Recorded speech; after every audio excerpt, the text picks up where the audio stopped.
selamat datang kepada channel TV Fast.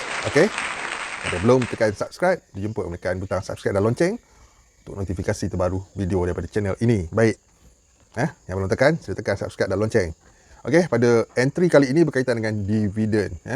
Semua orang tertunggu-tunggu dividen bagi tahun yang akan diumumkan ni, tahun 2021 punya dividen berapakah yang akan diterima. Okey, dan bila.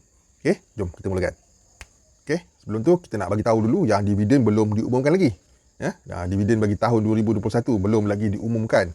Tapi tak salah kalau kita semak balik. Kita semak balik pada tahun lepas berapa yang kita dah dapat. Pada tahun lepas dividen untuk simpanan konvensional, simpanan biasalah simpanan konvensional sebanyak 5.20%, 5.2%. Manakala untuk syariahnya pula, simpanan syariah sebanyak 4.9%. Itu tahun 2020 punya bayaran dividen. Okey, kalau nak dibandingkan dengan tahun 2019, ada perbezaannya antara tahun 2020 dengan tahun 2019, ada perbezaannya. Okey, pada tahun 2019 pembayaran dividen lebih tinggi sebenarnya berbanding tahun lepas.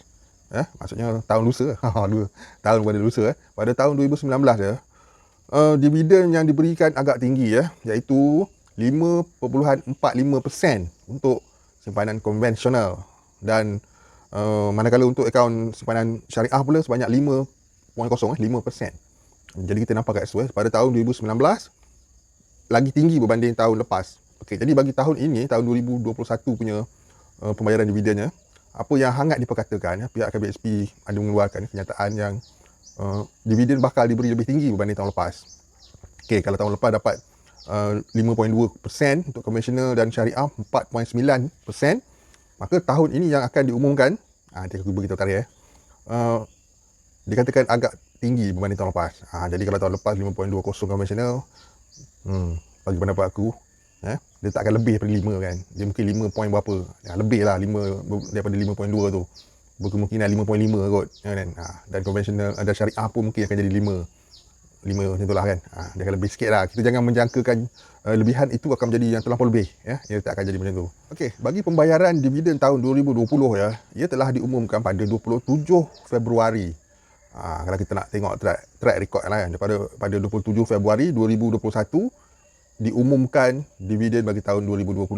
Jadi bagi tahun 2021 ni juga dia kod mana pun dia akan bulan 2 juga dia biasa hujung bulan 2 macam tu kan.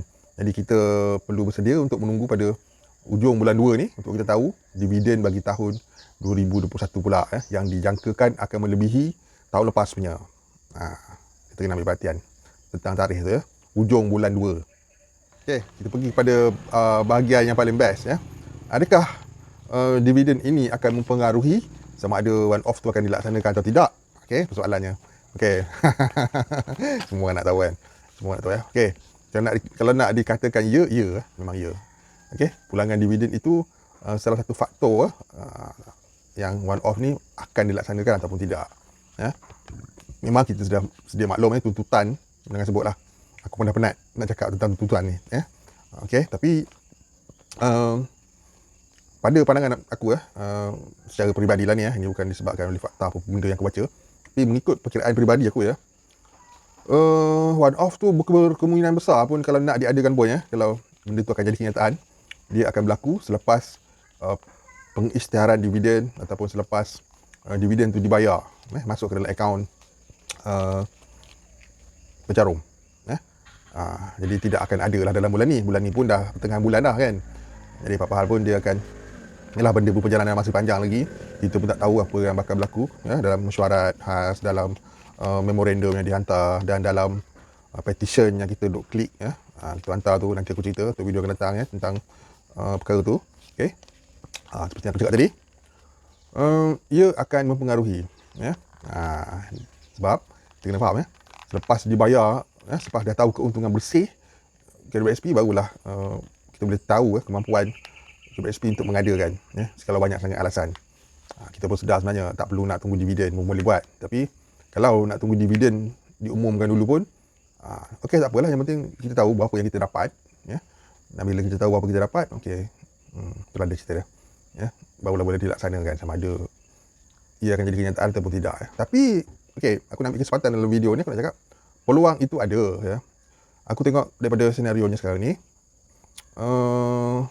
kebarangkalian untuk one off tu diadakan agak tinggi juga ya, memandangkan dengan memorandum, dengan desakan daripada ahli politik ya, daripada parti yang sama, kebarangkalian tu tinggi.